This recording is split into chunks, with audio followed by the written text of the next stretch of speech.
Bueno, buenas noches. No sé si me conocen, soy Leandro Gómez, soy de Apola Posadas. Hoy voy a presentar, en realidad es un desarrollo o extender un poco lo que había presentado en las jornadas, que era la diferencia entre representación y significante. Algunas cosas que encontré que no, justo en el recorte de las jornadas, que uno tiene que, el tiempo es mucho más corto, dejé por fuera. Pero quería comenzar leyendo algo que me encontré ayer, buscando más material para ver algunas cuestiones. Me encontré con una cita muy interesante que les voy a leer para comenzar bien arriba. Es una charla que da Lacan en 1977 en Bruselas, que está inédita, pero la Escuela Freudiana de Buenos Aires la tradujo. Les leo. Un participante le pregunta a Lacan: Lacan es freudiano, pero Freud no es lacaniano. Lacan le responde: totalmente verdadero. Freud no tenía la menor idea de lo que Lacan se encontró chamullando, ahí está la traducción argentina, chamullando alrededor de esta cosa de la que nosotros tenemos la idea. Y ahí dice: puedo hablar de mí en tercera persona. La idea de representación inconsciente es una idea totalmente vacía. Freud erraba por completo al apuntar al inconsciente. Antes que nada es una abstracción, el inconsciente. No se puede sugerir la idea de representación más que quitándole al real todo su peso concreto. La idea de representación inconsciente es una cosa loca. Ahora bien, es así como Freud la aborda. Hay huellas muy tardías en su texto. ¿El inconsciente? Pregunta. Propongo darle otro cuerpo porque es pensable que se piensan las cosas sin pensarlas. Un poco larga, pero me parece que está en cuestión todo lo que propuse en las jornadas y que ahora voy a extender un poco más. Primero, esta diferencia clara entre Lacan y Freud. O sea, Lacan acepta esta idea de Lacan es freudiano, pero Freud no es lacaniano. Es totalmente cierto, y encima dice que Freud se equivoca al apuntar al inconsciente. Dice, en realidad es una abstracción, no es nada concreto el inconsciente. Y segundo, la cuestión esta de la representación. Dice, la representación inconsciente es una idea vacía y que solo tendría algún sentido si se le quita lo real concreto. O sea que la idea de representación ya lleva implícita también la noción de un real concreto. Bueno, voy a tomar como referencia, que ya lo había dicho en las jornadas, la clase 16 del seminario, la clase 18 del seminario 16, que se llama Adentro y Afuera, donde Lacan también es muy explícito al criticar a Freud. En otros lugares es como más ambiguo, podríamos decir, usando el título, pero en este lugar es bastante más concreto con las cosas que dice. Entonces, lo primero que me pareció a mí cuando leí la clase fue que trataba de la representación. Y en realidad después, leyéndola, me di cuenta que en realidad todo giraba en torno al pensamiento y a cómo se piensa el pensamiento. Vieron que él dice que es pensable que haya cosas que se piensan sin pensarlas.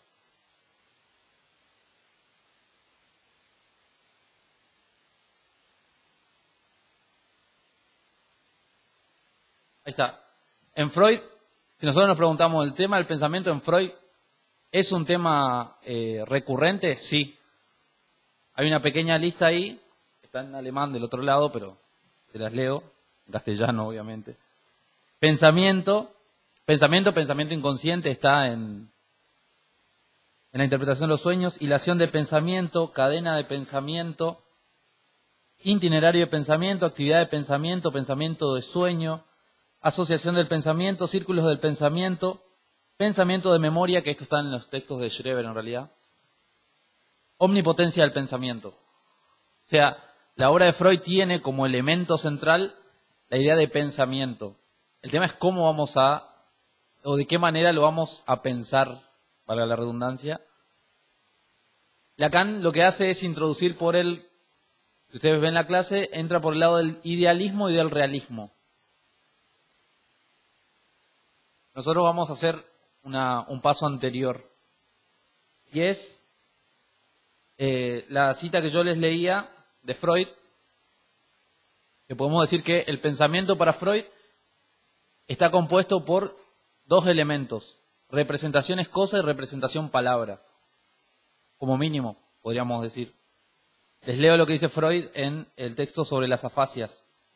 La palabra, unidad de base de la función lingüística, es una representación compleja, compuesta de elementos acústicos, visuales y kinestésicos. Después dice, la palabra así definida adquiere su significado por su ligazón con la representación de objeto. A su vez, complejo asociativo constituido por las representaciones más heterogéneas, táctil, sinestésicas y otras. Hoy, hablando con Nicolás Massal, me pasó una cita de Saussure. Había leído el texto y me mandó una cita de Saussure, que la leo. Dice, llamamos signo a la combinación del concepto y de la imagen acústica. 2 puntos. Pero en el uso corriente, este término designa generalmente la imagen acústica sola. Y al signo se cree que es la palabra sola. En realidad es la palabra con el significado, dice Freud, y Saussure dice con el concepto. Por ejemplo, la palabra arbor. No sé si se dan cuenta, pero en esta definición de Saussure y Freud son idénticas. Hay una palabra y hay un concepto, y están unidos. Es el signo saussuriano unido con el circulito y con las 2 flechitas. O sea, ya partiendo de eso mínimo, es claro que Lacan no puede continuar a Freud en ese sentido, porque lo primero que hace en instancia de las letras es desarmar ese signo lingüístico.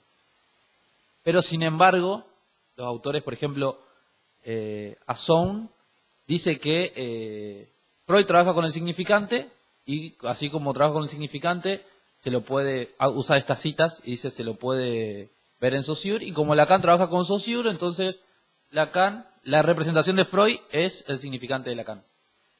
Saltean todo el pase y saltean instancia de la letra, parece.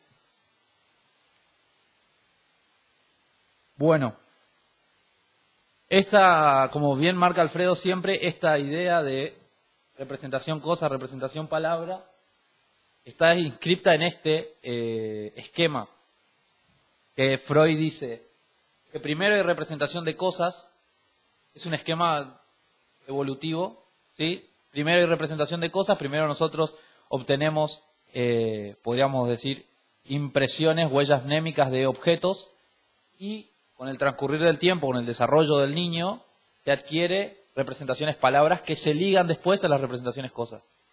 Después tenemos la realidad objetiva.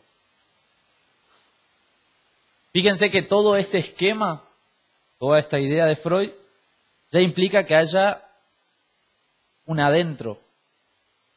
Porque las representaciones cosa son impresiones o son huellas mnémicas de algo que está por fuera. Y después, bueno, se liga a las representaciones palabras.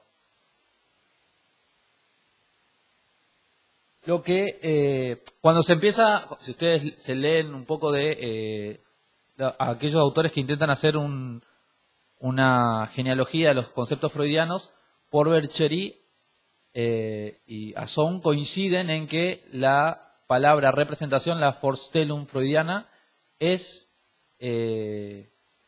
tomada de Herbart, que no sé si lo conocen, aparece en los textos freudianos, no aparece, pero es conocido porque es el que inicia la psicología alemana y plantea un concepto de yo en términos de el yo son las representaciones psíquicas representaciones mentales. Lo que yo soy son representaciones mentales. Otra genealogía que podría hacerse de la Vorstellung es Schopenhauer.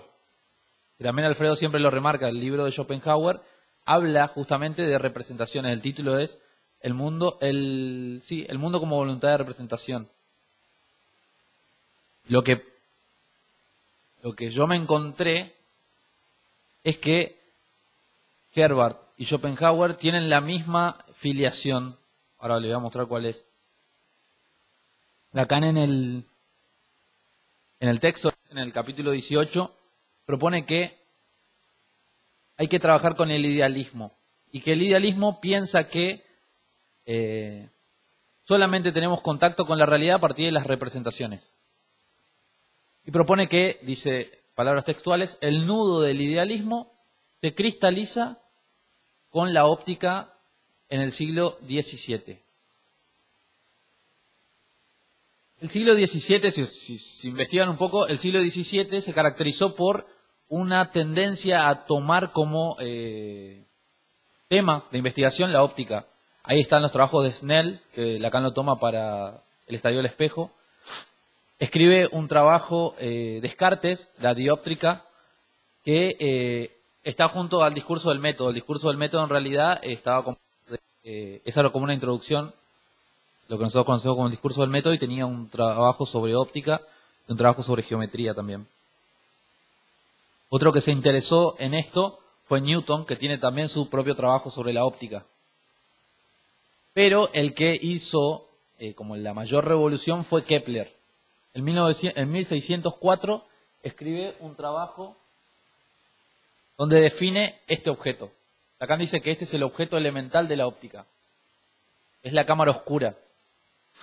Este dibujo lo tomé del libro de Nachmanovich. Se ve, no sé si conocen este objeto o no, ¿lo vieron alguna vez? ¿Sí? La idea es que la luz, ¿sí?, entra por ese agujerito y refleja en el interior de la cámara, de manera invertida, la imagen que está afuera. Esta imagen adolece de un problema y es que no es dinámica, pues es una estatua. Pero si la imagen es dinámica, afuera, todo adentro parece como si proyectara una película.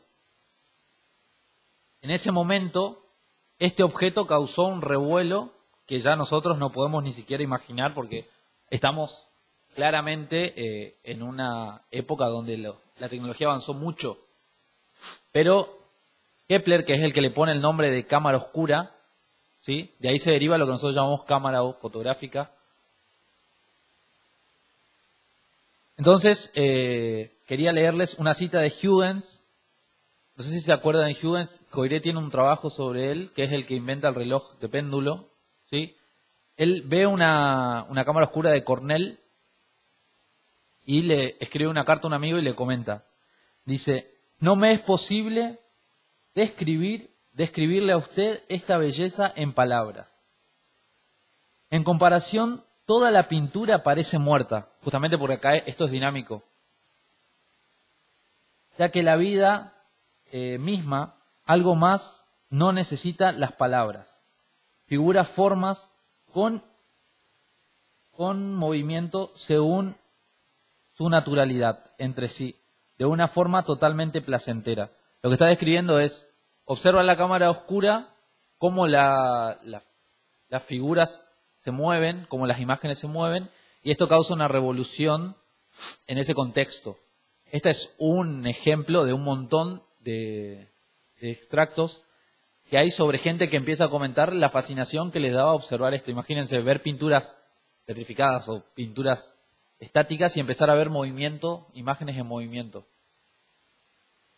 Esto no pasó inadvertido a el autor que toma acá Lacan, que es Berkeley, el obispo Berkeley. ¿Qué pasó? Guido Ruggiero, que es un filósofo especialista en Berkeley, dice que Berkeley quería escribir su propio tratado sobre la visión. Todos escribieron tratados sobre óptica. Dice, en ese momento, Berkeley también quiere escribir un tratado sobre el mismo tema. Y escribe ensayos sobre una teoría de la visión. Es el primer como texto filosófico que es de 1709. donde él va a proponer justamente una primera aproximación a la idea de que nosotros vemos el mundo, ¿sí?, a partir de la visión, y que eso se vuelca en nuestra mente. Los objetos que nosotros vemos están interiorizados en nuestra mente. En 1710, él escribe otro libro que son los principios del conocimiento humano, donde ya desarrolla esa teoría y hace una teoría del conocimiento ya. Montado sobre este aparato óptico, desarrolla una teoría del conocimiento general. Ahí él dice, les leo: todo el mundo admitirá que ni nuestros pensamientos, pasiones o ideas formadas por la imaginación existen fuera de la mente. Su esencia, su ser, consiste en percipir, dice él, que es la percepción. Consiste en ser percibidos. Estos seres solo existen porque se los percibe, dice Berkeley. Y no es posible que tengan ningún tipo de esencia fuera de la mente o cosas pensantes que las perciben. Se dan cuenta que, por más que él no escribe una óptica geométrica en términos de matemática, hace una descripción de la óptica en términos más sensitivos, tiene la idea de que queda adentro, como acá. Todas las cosas que están afuera solamente son cosas en la medida en que las percibimos. Pero esta idea de extrapolar la cámara oscura a la visión, pasar a ser una teoría de la sensibilidad, ya estaba en los autores. Por ejemplo, este es el tratado de Kepler, donde ella dice que el ojo humano funciona como la cámara oscura. La cámara oscura empezó a determinar cómo se piensa la visión, y eso determinó después en Occidente cómo se piensa o cómo se interpreta la idea de conocimiento. Esta es la de Descartes. Esto es un ojo de buey de abajo. Y es un experimento donde se puede observar, supuestamente no lo hice, no hay mucha referencia al respecto, que con el ojo de buey se puede proyectar adentro de la retina la imagen igual que en la cámara oscura. Obviamente, lo que dicen estos autores es que anatómicamente no funciona de esa manera. Nunca se descubrió nada. El ojo no proyecta en la retina la imagen invertida y eso. Pero empezó a funcionar como una idea. En ese momento no se sabía.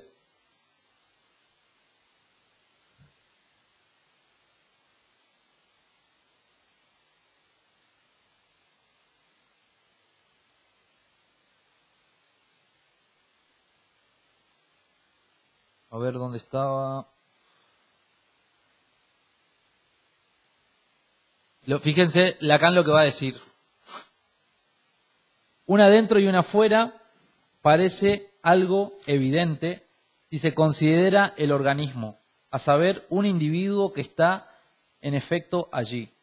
El adentro es lo que está en su bolsa de piel, el afuera, todo el resto. Pensar que lo que él se representa de su afuera debe estar también en el interior es un paso modesto y evidente. Está describiendo, me parece a mí, este movimiento. La cámara oscura, la idea de que así debe percibir todo ser vivo, y después esto va a dar origen a el representacionalismo de Berkeley.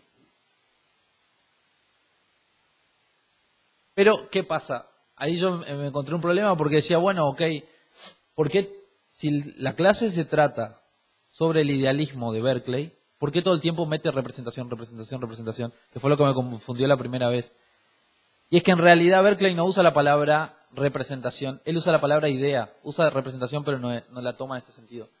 El que usa la palabra representación es Schopenhauer. Schopenhauer es discípulo, o sea, por lo menos lo toma como maestro a Berkeley, y él transforma la idea de Berkeley en representación. Él ya no toma el concepto de idea, él dice que son representaciones. ¿Entiende ahí la afiliación de Freud? Dice en La voluntad El mundo como voluntad de representación, dice Schopenhauer, el mundo es mi representación. Esta es una verdad que vale para todo ser viviente y cognoscente, aunque el hombre pueda llevarla a la conciencia reflexiva abstracta. Vieron que ya esta teoría de la visión es para todo ser vivo. Y cuando lo hace realmente, como surge en la reflexión filosófica, entonces le resulta claro y cierto que uno no conoce ningún sol, ninguna tierra, que el mundo que lo rodea no existe más que como representación. Decir, solo en red con otro ser, el representante. Aquí es el mismo. Ninguna verdad es pues más cierta, más independiente de todas las demás y menos necesitada de demostración que esta. Que todo lo que existe para el conocimiento, o sea, todo este mundo es solamente objeto de y en referencia a un sujeto, intuición de alguien que intuye. En una palabra, representación. La idea es la siguiente. El que explica, el que redondea todo con la palabra representación es Schopenhauer. La crítica que le está haciendo Lacan en el texto es en realidad a Schopenhauer y en definitiva a Freud. Quiero ver dónde...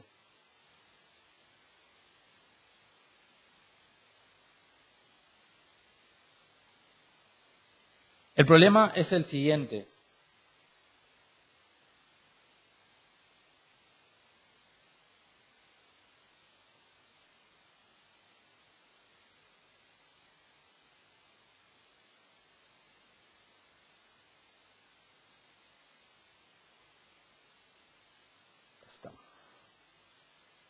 Fíjense lo que dice Lacan. Dice, de lo que está en el exterior después de lo que está en el exterior después de cómo... No, más. De lo que está en el exterior después de todo no sabemos más de lo que está en su cabeza. Por lo tanto, sea como sea, siempre será representación. Más allá de lo que aleguen al respecto del mundo, como siempre se podrá indicar que podría venir de lo que ustedes se representan. Esa es la idea del representacionalismo. Que fíjense la idea de Freud cuando dice, supone que hay un mundo real y uno podría decir, en realidad eso es lo que vos te estás representando del mundo. Que no habría una correlación necesaria, ni siquiera hay correlación necesaria. La representación puede estar teñida por otros elementos que la distorsionen, pero siempre está en referencia a un mundo exterior. Lacan dice después, y después tenemos esa maravillosa estupidez de la síntesis de la conciencia que está en alguna parte y parece particularmente capaz de ser pensada solo porque podemos ubicarla en una circunvolución. El desarrollo de esto termina o culmina justamente con Freud, por ejemplo, en el proyecto de una psicología para neurólogos. La idea de una representación interior, de que nosotros nos representamos el mundo de manera interior, culmina en que esa interioridad podría ser buscada también en ciertas partes, ciertas localizaciones cerebrales.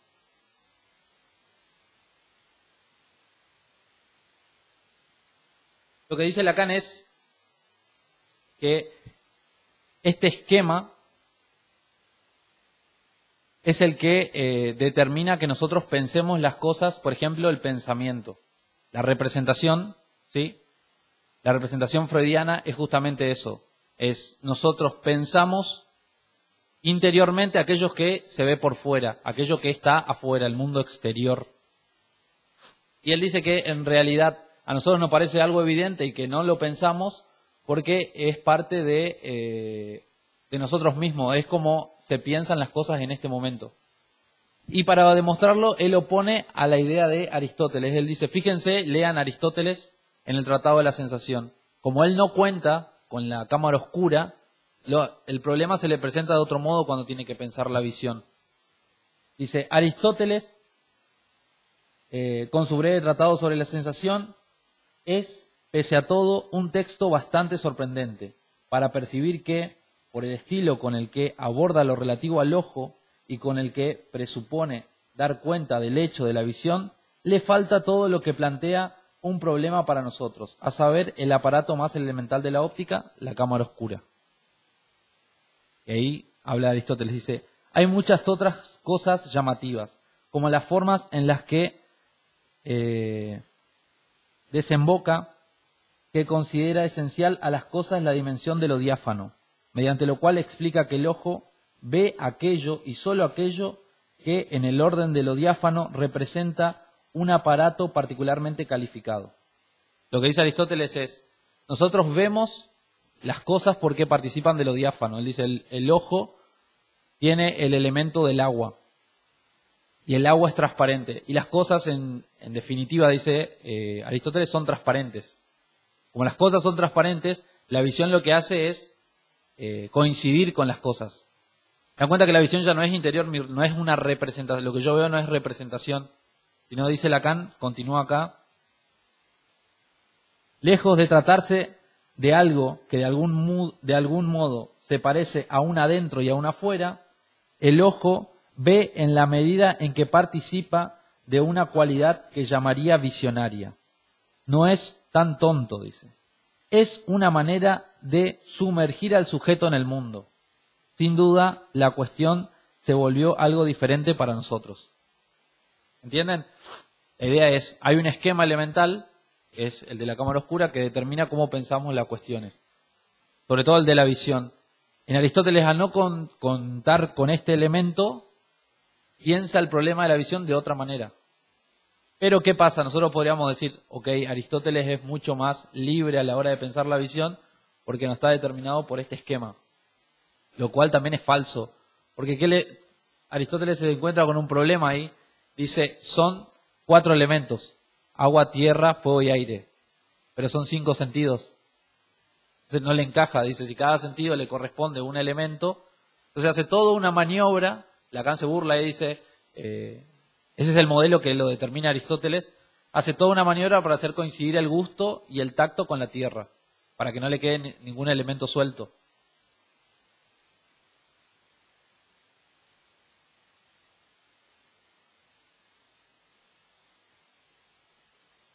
Bueno.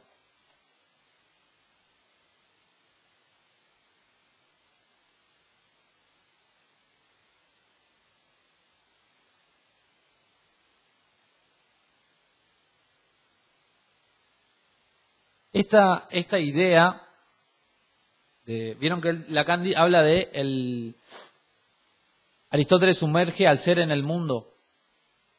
Lacan me parece a mí que está tomando el texto de Heidegger que se llama ¿Qué es pensar? Donde justamente Heidegger lo que hace es intentar sacar al sujeto de la interioridad. Que es un movimiento que ya lo venía haciendo Husserl, Sartre, Heidegger y también Frege, que es el antipsicologismo. Es intentar pensar al sujeto por fuera de la interioridad. Que es, en definitiva, lo que podríamos decir que pasa con Freud, al pensar que la representación es interior, el pensamiento, todo lo que sea pensamiento, es interior.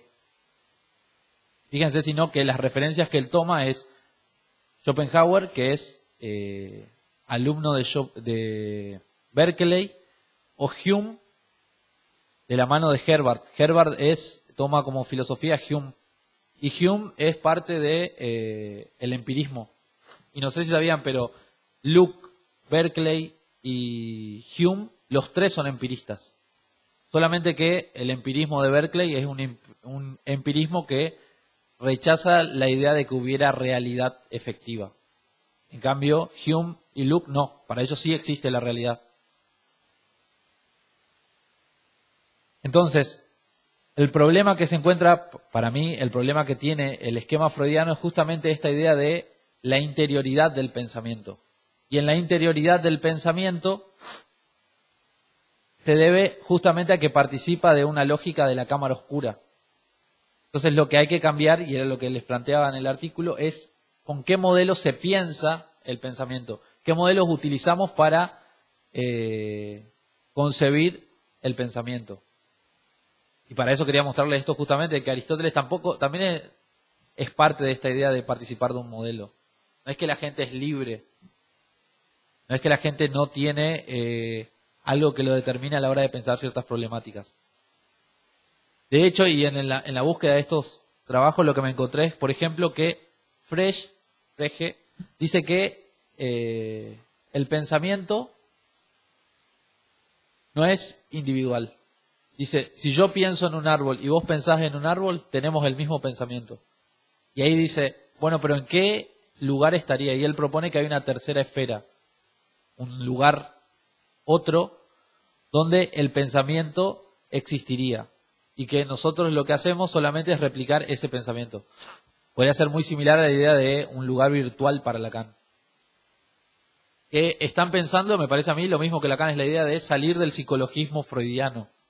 Salir de la idea de que el pensamiento tendría que ser interior a cada uno de nosotros y que el pensamiento, en última instancia, vendría de elementos exteriores. Lacan propone en el artículo, yo lo comento, el apólogo de la moneda. Él dice, salgamos un instante de esa fascinación para preguntarnos qué ocurre con el adentro y afuera cuando se trata del fetiche por excelencia, la moneda. ¿Qué valor conserva cuando está en un cofre? ¿Es claro que se puede guardar en él? Dice, ¿qué es este adentro que parece volver completamente enigmático lo que se encuentra, lo que en él encierra? ¿Acaso, a su manera, respecto de la esencia de la moneda, no es un adentro completamente exterior a lo que constituye la esencia de la moneda? Lo que él se pregunta es, la moneda, ¿cuál podría ser la esencia de la moneda? El valor, podríamos decir. ¿Ese valor depende de que esté en un cofre o no? Y en realidad, si uno lo piensa mínimamente, el valor de la moneda está en función de toda la economía. Si uno guarda 10 pesos ahora, el mes que viene, claramente, no sé si va a valer algo, pero esa pérdida no tiene que ver con que esté o no esté adentro del cofre, ¿se entiende? No es casual, justamente porque el significante funciona como la moneda, en tanto su valor es en función a los otros. Entonces, su esencia es exterior, dice Lacan. ¿Qué valor tiene el significante? ¿Qué valor tiene la moneda cuando se la encierra? Nada. Podríamos decir esas categorías de adentro a afuera no participan para la moneda. No tiene ningún sentido. En cambio, para la representación sí. La representación siempre implica que algo está afuera, una realidad. Un real concreto, decía Lacan al principio. Y ahí es que sigue y dice, el pensamiento tiene también algo que ver con el valor de cambio. En otras palabras, circula. Para los que aún no comprendieron que un pensamiento solo se concibe al ser articulado, al inscribirse en el lenguaje, esta simple observación debería bastar para que noten la pertinencia de plantear el problema exactamente como lo hacíamos hace un instante respecto de la moneda que se pone en un cofre. ¿Entienden? Al sustituir que el pensamiento ya no depende justamente de la representación, sino del significante, el pensamiento necesariamente empieza a no participar del adentro y afuera y empieza a circular. Ya no hay dueños de los pensamientos. Pero es un efecto justamente de pensar en términos del significante.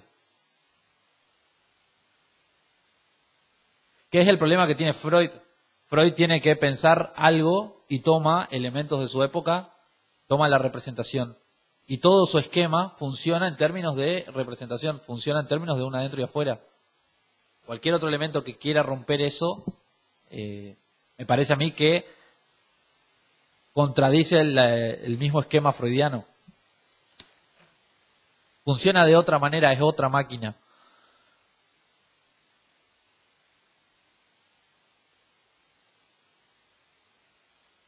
Lo que Lacan también intenta ahí, y me parece que es lo que hay que concebir, es que si Freud piensa en términos de representación, el sujeto freudiano, lo que podríamos nosotros llamar el sujeto freudiano, Freud no trabaja sujeto, lo que caracteriza al sujeto freudiano es ser un sujeto del conocimiento. Entonces ahí se entiende por qué Lacan tiene que proponer que el sujeto del psicoanálisis es el sujeto de la ciencia. Porque el sujeto anterior, todavía con Freud, es un sujeto del conocimiento. Fíjense cómo lo dice en el seminario 10. Dice, de la Vorstellung nos ocupamos en la psicología. Cuando a los objetos del mundo los toma a su cargo, de cierta manera, el paréntesis de un sujeto en el cual, presuntamente, se desarrolla toda una serie de A', etc. Aquí se sitúa la subjetividad de la que depende la teoría del conocimiento. ¿Se entiende? Trabajar con representaciones es hacer psicología. ¿Qué es hacer psicología? Suponer que todo lo que pasa, pasa en el interior de alguien. Y eso es un sujeto del conocimiento. El sujeto freudiano en términos de representación es un sujeto del conocimiento. Fíjense lo que dice Lacan en la clase del seminario 16. El paso de la ciencia consistió en excluir lo que tiene de místico la idea de conocimiento. Lo místico es que hay un sujeto que percibe y que se unen o que el objeto estaría como dado a ese sujeto, que había como una unión natural entre el sujeto y el objeto. Eso es lo que se tiene que perder. Esta es del seminario 16, la clase 18. Sí, toda la clase trata sobre eso. Habla del pensamiento, la representación y el idealismo. Freud sí es un ideal. A ver, hay dos tipos de idealismo. Está el idealismo que supone que la idea crea las cosas, y está el idealismo de Berkeley y el de Freud en cierto sentido, y es que las ideas son dependientes de algo que está exterior.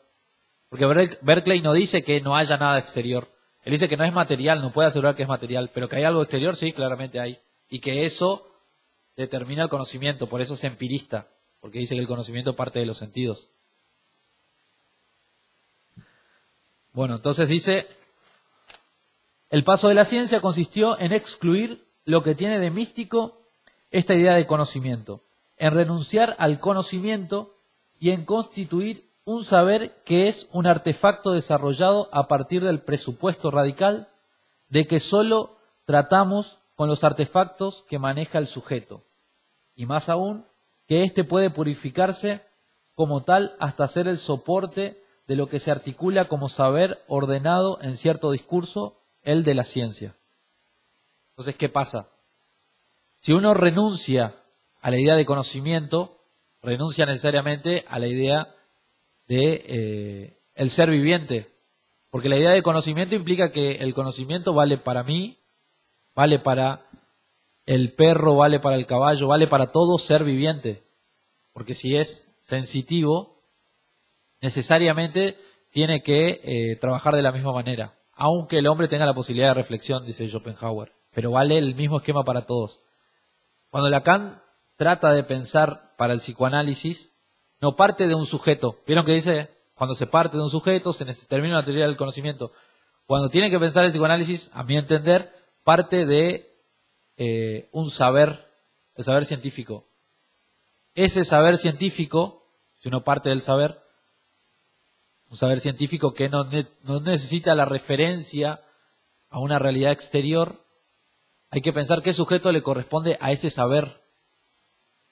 No cómo ese sujeto obtiene saber, sino a ese saber que es el científico, qué sujeto le podemos suponer. ¿Se entiende más o menos la idea? Es totalmente diferente y ya de ahí se desprende de cualquier idea de biología. Necesariamente porque no vale para los animales, porque no hay ciencia en los animales no hacen ciencia, no hay saber científico. para los animales. Y justamente este sujeto, que le corresponde a ese tipo de saber, es un sujeto que se reduce a ser el soporte de un discurso. Nosotros lo podríamos decir, es lo que representa un significante para otro significante, un significante lo que representa un sujeto para otro significante. Es lo que está por debajo, es lo que es lo que está en el intervalo. Fíjense que en esa diferencia radica la cuestión de que el sujeto ya no es amo. En la representación hay un sujeto dueño de la representación. De hecho, Lacan lo trabaja en el seminario 11. Dice, tener representaciones es ser dueño de las representaciones. En cambio, cuando se parte de un saber, ¿y qué sujeto se le supone a ese saber? El sujeto ahí ya no es amo de ese saber.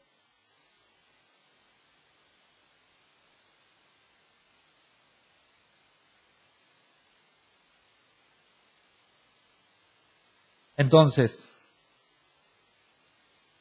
por hipótesis, si se parte del significante, solamente, dice Lacan, solamente tratamos con lo simbólico, podríamos decir, independiente de la realidad, porque ese es el paso de la ciencia. De hecho, el libro que recomendó Alfredo del matemático, que se llamaba Matemática, la pérdida de las certidumbres, dice que el primer sismo se produce con la topología. ¿Por qué? Porque hasta ese momento se creía que la matemática representaba la realidad. Entonces, cuando la matemática se logra liberar de la idea de una realidad, es cuando empieza a producir otras cosas. El mismo problema tuvo Cantor, por ejemplo, explica el libro ahí, y es que cómo alguien podría imaginar que se podrían sumar infinitos, o que se podría trabajar con la idea de infinito. ¿Sí? La realidad no nos presenta ese objeto para nosotros, entonces suponemos que esa matemática, o se suponía esa matemática no era verdadera. Lo que hace la física justamente en término de que es matemática es independizarse de la realidad. De hecho, como bien plantea Alfredo, siempre es la cuestión de primero está los cálculos y después está una verificación de algo. Ni siquiera la verificación puede decir que la teoría es verdadera o falsa. Pero entienden que se libera. No es que nosotros vamos a hacer física primero observando. Primero está el cálculo. En ese cálculo, en ese simbólico puro, ya se rechaza la idea primero de adentro y afuera. Porque dentro de lo simbólico no hay posibilidad de ubicar un adentro y un afuera. Segundo, se excluye la idea de realidad concreta. En lo simbólico no hay realidades concretas o físicas en términos del empirismo, de un realismo ingenuo.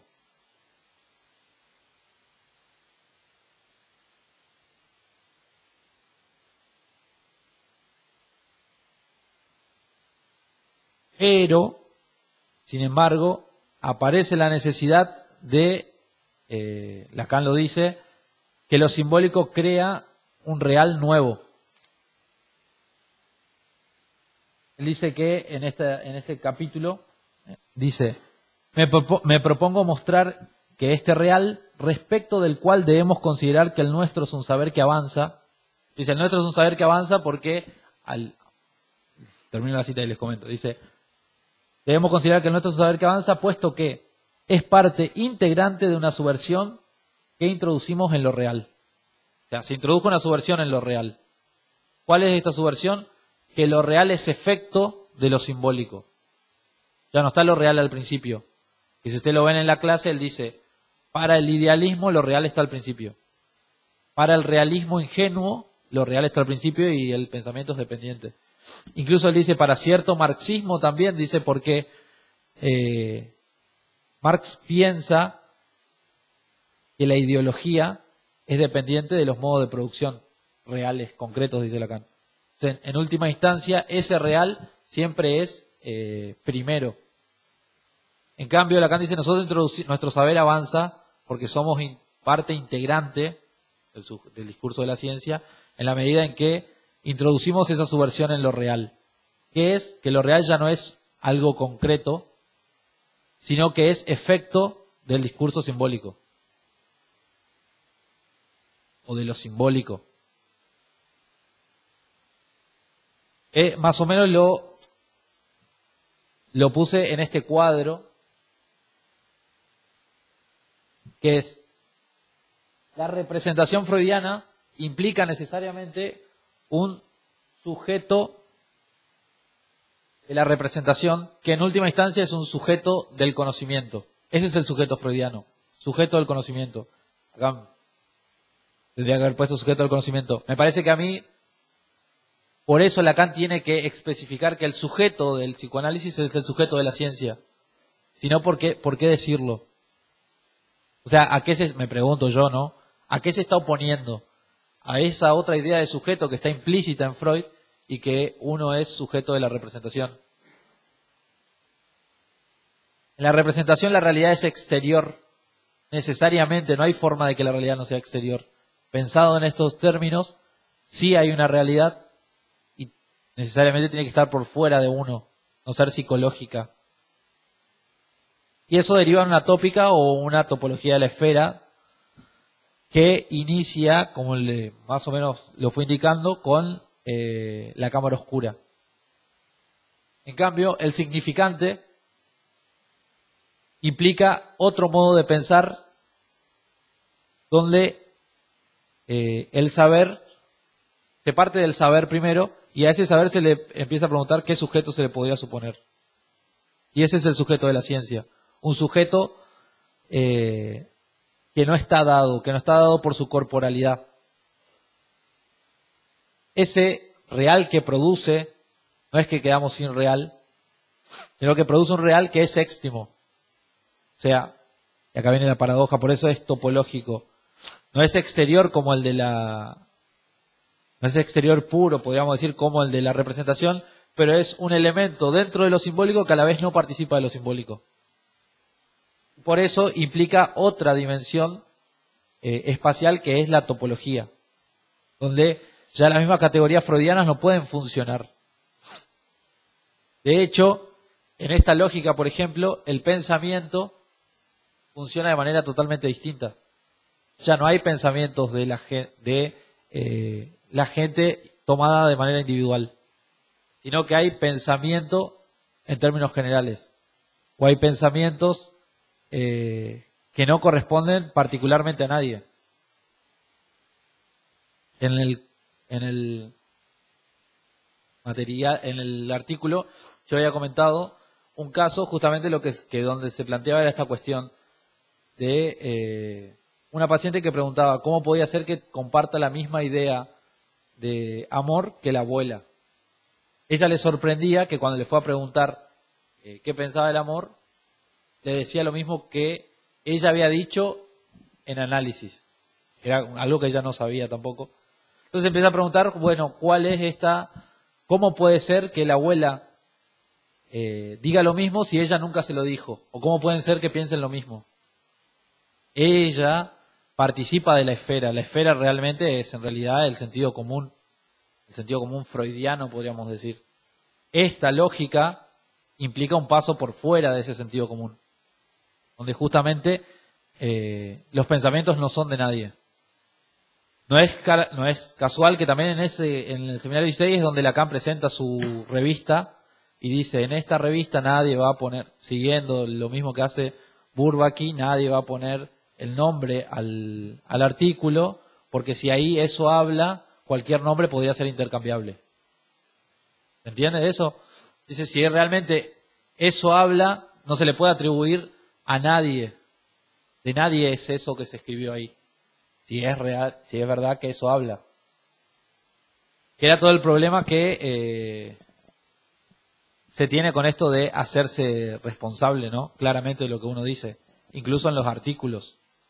Uno tiene que poner el nombre, porque lo que uno dice es lo que uno piensa de la cuestión. Y si se equivoca o está en desacuerdo con alguien, tiene que responder por eso. Bueno, hasta ahí más o menos era lo que había preparado. Si tiene alguna pregunta, alguna crítica, sugerencia. Me incomoda mucho no tener el pizarrón. Soy más dinámico, pero bueno. ¿Tiene alguna pregunta? Me parecía igual que venía en la misma relación con lo que venían trabajando Martín y el libro de Bruno, lo estuve leyendo, y es esta idea de justamente el sujeto de la ciencia. ¿Qué implicaría un sujeto de la ciencia para el psicoanálisis? ¿Qué implicaría clínicamente? ¿Qué consecuencias clínicas tendría pensar al sujeto de otra manera? Me parece que una de las consecuencias es justamente despsicologizar el pensamiento. Lacan lo dice, por ejemplo, en el seminario 5, él dice, Freud habla del pensamiento, pero no vayan a creer que es un pensamiento psicológico. Freud dice que no es un pensamiento psicológico. Pero Freud dice que no es un pensamiento psicológico en términos de ese pensamiento no funciona como el pensamiento del sueño, dice, no funciona como los pensamientos de la vigilia. Pero, podríamos agregar ahí, sigue siendo interior a alguien, necesariamente. En la medida en que sigue siendo interior a alguien, sigue siendo psicología, que es contra lo que se rebelaron Husserl, Heidegger. Bueno, ¿alguna? Sí, Leandro, acá. Sí. Sí, me parece, en realidad voy a hacer una conexión, un link con la presentación que hice yo del paradigma lingüistérico en Lacan, ¿no? Porque fíjate que la representación, así como la presentás, es claramente dualista. Digamos, es adentro afuera, participa de ese esquema. Y el monismo significante, digamos, la clave de lo que yo considero monismo significante, que vos lo aludiste, vos dijiste esa esfera de la que habla, esa otra esfera de la que habla Frege, ¿no? Gottlob Frege. Sí, que es el Begriff, es el concepto. O sea, lo que hay que tratar de articular, me parece, digo, siguiendo tu desarrollo, vos fíjate que, y en relación al libro de Bonoris, que me parece que ahí hay algo que falta todavía trabajar, que es, fíjate el problema de la verdad. Porque está claro que en el dualismo de la representación, la verdad de la idea está dada por esa referencia exterior, ¿sí? El problema que se arma con, como bien decís vos, es el sujeto de la ciencia, es entonces ¿qué es lo verdadero? El problema intrínseco que trae aparejado esto, ¿sí? Es cómo se sostiene una realidad. Pues si la realidad es la representación de la realidad exterior, no hay problema. Digamos, la representación que mejor se adecue, eso será más real que otra que se adecue menos. O sea, el problema es, y es todo un asunto, ¿sí? ¿Dónde está dado el soporte? Porque un saber, lo digo en términos del saber, ¿no? Como decís, porque un saber científico sería más verdadero que otro. Y es muy interesante, me parece, la instancia esta, que es un elemento que vos no pusiste en el contraste, pero me parece que el sujeto de la ciencia es un sujeto en inmixción, ¿sí? Mientras que el sujeto de la representación es el individuo, es un sujeto individual. Y este soporte, me parece, digamos, al menos hasta donde yo avancé respecto de qué sostiene el saber, ¿sí? Que por eso, es esa otra esfera que es el lenguaje, pero hay que decir algo más, ¿no? Porque es el lenguaje, pero cómo funciona el lenguaje respecto de lo que podríamos decir así, una clasificación entre saberes, digamos, saberes válidos o inválidos, o saberes de la realidad y saberes de la fantasía, ¿sí? Y ahí me parece que viene, es la vuelta necesaria al concepto de otro. O sea, Lacan aporta en el concepto de otro ese anclaje que permite dar cuenta del régimen de saber, ¿sí? Del sujeto de la ciencia. Sí, entiendo a qué va la pregunta en cuestiones históricas o de qué se considera verdad en cada momento.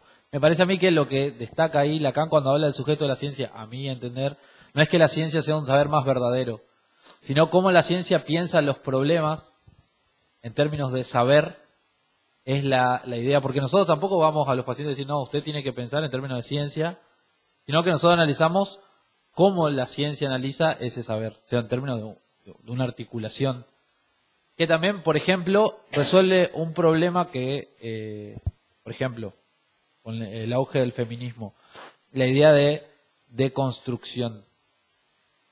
Es posible deconstruir los pacientes, por ejemplo, pueden deconstruirse totalmente y en realidad siempre hay algo imposible para ellos y a veces lo sufren o lo padecen o no. Hay cosas que vuelven a caer en la misma cuestión.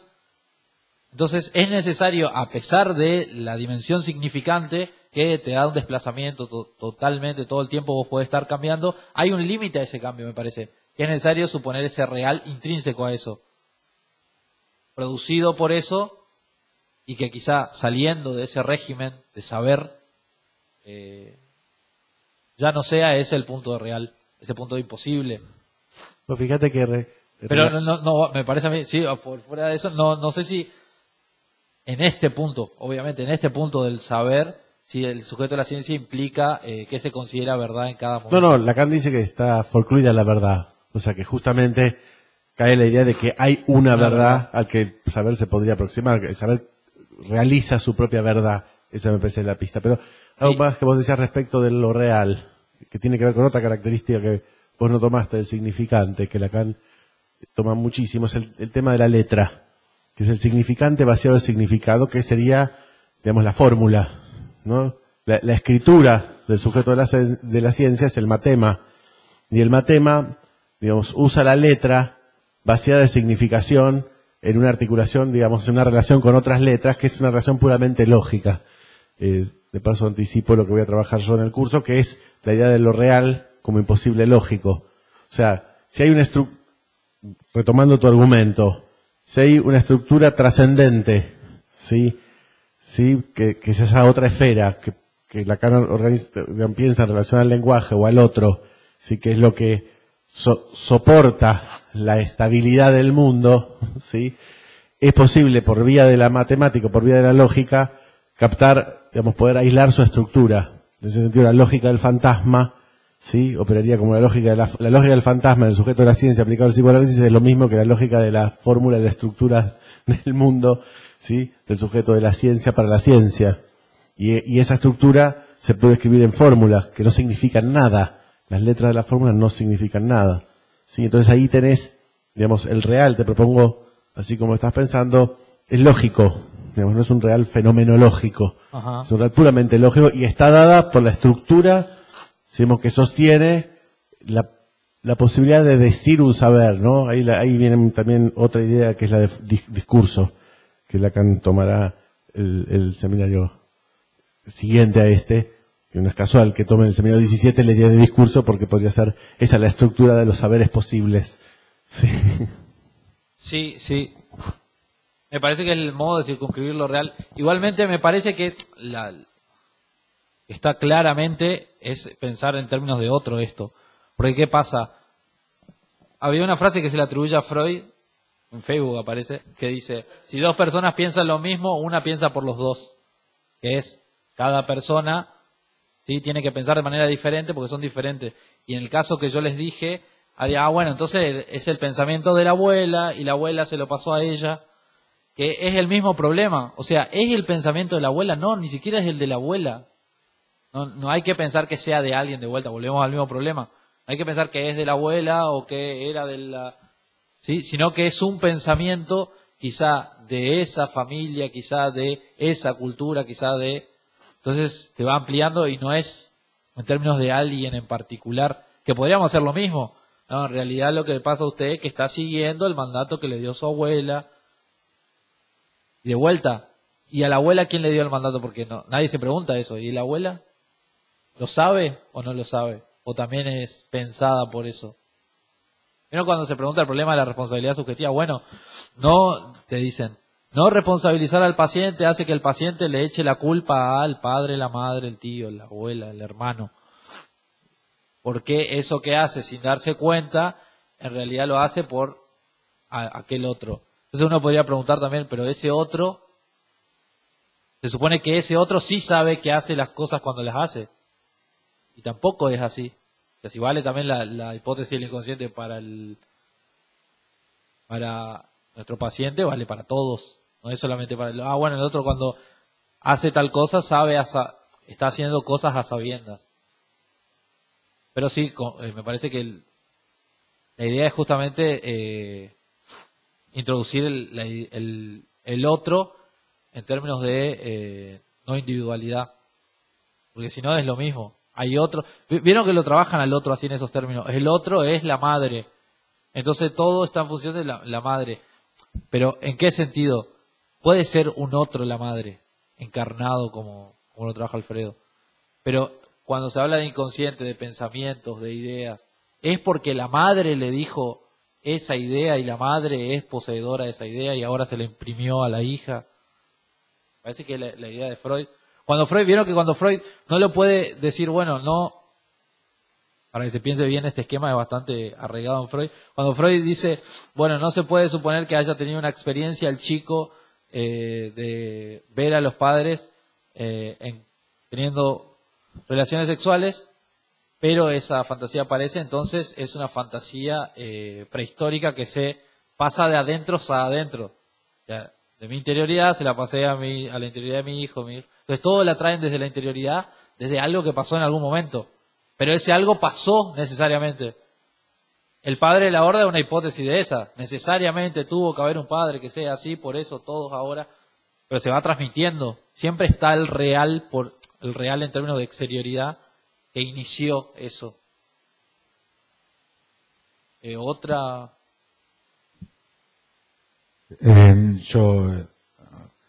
Bueno, te felicito, la exposición me pareció magnífica. Solo quería aportar algo más al posible debate epistemológico que se circunscribe, porque es muy difícil salirse de las concepciones de real, de ciencia en la que vivimos. Y dada la aparición del marxismo en la crítica de Lacan en esa clase del seminario 16, hay que pensar, porque siempre los epistemólogos que critican el estatuto científico del psicoanálisis, Popper, Lakatos, Bunge, ponen al psicoanálisis junto con el marxismo. Son las dos corrientes de pensamiento y de acción criticadas como falsas ciencias. Y es interesante pensar por qué los marxistas se posicionaron tan fuertemente en que el marxismo es una ciencia. Y la posición en la que se sostienen es la que se conoce como materialismo histórico o materialismo dialéctico.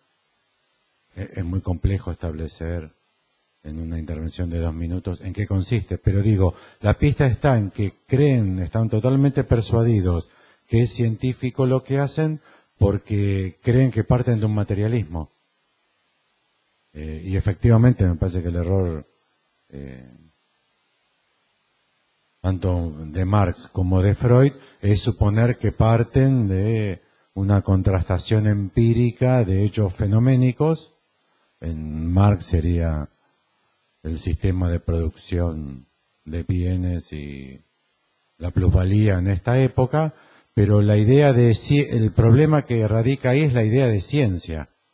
Y la idea de ciencia es porque hay una empiria, una materia sobre la cual se parte, y todo lo que parte de una dimensión empírica material es científico. El desarrollo del psicoanálisis ha llevado a una paradoja absurdísima, quizás la más absurda del sistema de ideas de la modernidad, y es que el psicoanálisis se considera anticientífico pero empírico. Porque el goce es de la carne, y eso es indiscutible. O sea, partimos de los cuerpos biológicos y sus sensaciones indiscutidas que son el goce.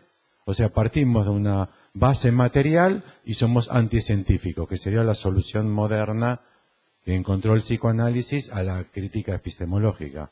Nosotros no somos científicos, a pesar de lo cual tenemos una base empírica.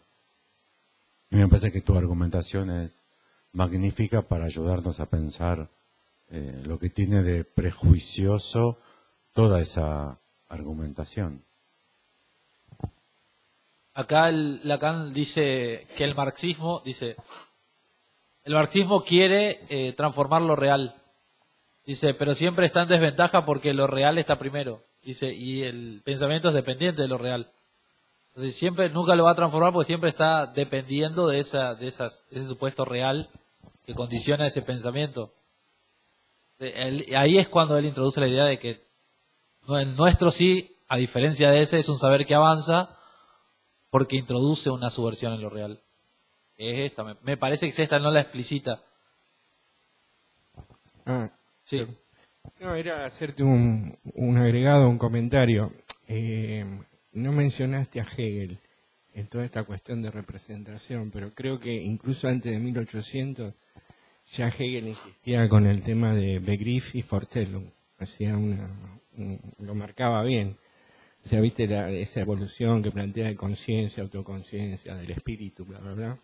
Bueno, representación está como en las primeras etapas de la conciencia. Y el Begriff es posterior. Va como, lo que pasa es que Schopenhauer creo que se odiaba con... Sí, con son Hegel. contemporáneos, Sí, se tenían bronca, porque él agarró por el lado de la representación sola, pero se olvidó que Hegel marcó bien esa diferencia Sí. entre Begriff y representación y Vorstellung, ¿no? Sí, yo me centré más en Schopenhauer porque es un autor más citado por Freud. Claro, De hecho, sí, por eso. estos autores que trabajan la idea de la genealogía de los conceptos de Freud, marcan, dicen, Freud siempre que tiene que hablar de un ejemplo de algo y pone, bueno, si Schopenhauer estaría en un restaurante pidiéndole, no sé, o sea, no tiene nada que ver con la teoría de Schopenhauer y lo pone como ejemplo para hablar de eso. Entonces dice que tenía como una relación bastante cercana con la teoría de Schopenhauer, claramente. Sí, pero sí, lo dejé ahí y claramente eran también contemporáneos. Pero me parece que justo en el momento, no sé, más o menos en filosofía, por lo menos lo que estoy investigando, cuando nace la pregunta clara por el conocimiento y cómo se obtiene el conocimiento es en la modernidad, con todos estos avances de la óptica, la ciencia. Entonces empieza a preguntar, bueno, ¿y cómo conocemos en definitiva? Aparece el racionalismo de Descartes, aparece el empirismo, que empieza con Luke, Berkeley. Nosotros siempre nos salteamos a Berkeley. Berkeley está como... Y Berkeley es un empirista. Luke, Berkeley y Hume. De hecho, la crítica que hace Hume a la idea de causa y a la idea de alma la toma de esta idea de Berkeley. Por lo menos los autores que estuve leyendo lo proponían así. Y bueno, después Schopenhauer que lo toma directamente, dice que su idea la toma de Berkeley. O sea, ¿alguien más?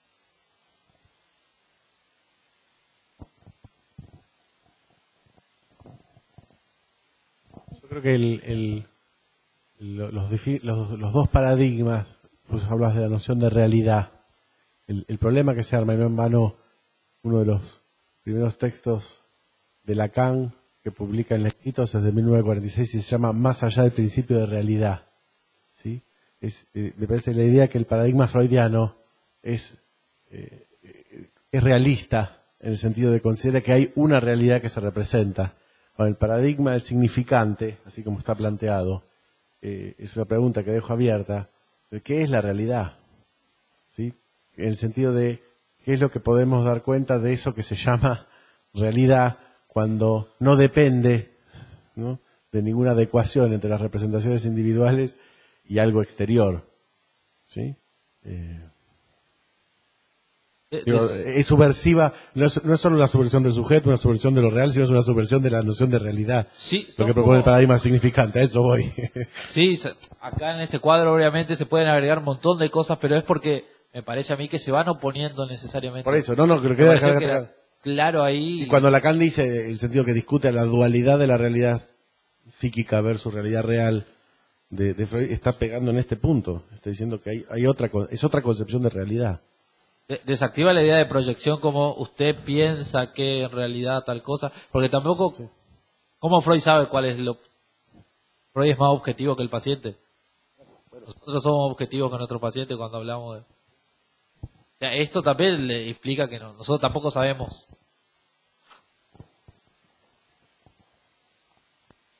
¿Alguien más?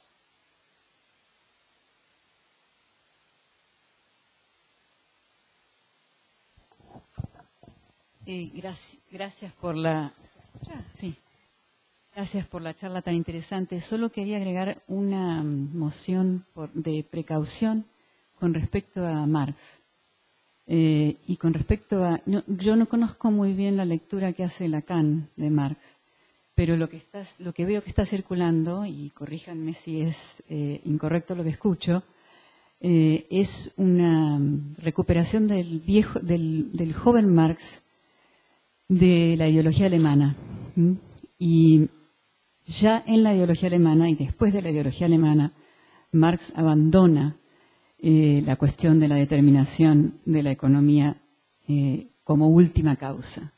Y solo quiero poner un modo, una medida de caución, como hace a veces Alfredo, que dice, bueno, no hay que recuperar al Freud de 1880, yo diría, no hay que recuperar a ese Marx, ¿no? Y sugiero un libro, que no sé si lo conocen, de Etienne Balibar, que sugiere que la categoría fundamental de Marx es la de relación y no la de determinación. Y hay un texto famosísimo de Althusser, ¿no? El texto de, bueno, la última hora de la determinación nunca se sabrá cuál es, ¿no? Nunca llega la última hora. Entonces, quería agregar solamente ese comentario.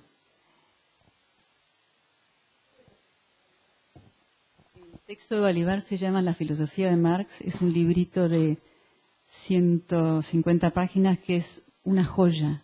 Cada página es una joya y se lee en una noche, o sea que... Exacto. Me parece que acá igual Lacan no dice explícitamente Marx, habla de la ideología, el mito de la ideología, dice él, pero claramente acá ya se había ido había salido de la Internacional Psicoanalítica, había conocido a Althusser. Althusser lo lleva a la École Normale Supérieure. Althusser estaba desarrollando toda una teoría de Marx enlazado con la ciencia, leído a partir de Bachelard. Me parece que habla más de cierta idea que se tiene del marxismo, más que lo que estaba trabajando, me parece ahí, porque conocía muy de cerca lo que estaba produciendo Althusser. Yo quiero decir algo respecto a lo que estás mencionando. Me parece que por lo menos en la lectura de los primeros capítulos del Capital, la teoría de Marx se edifica alrededor de un vacío.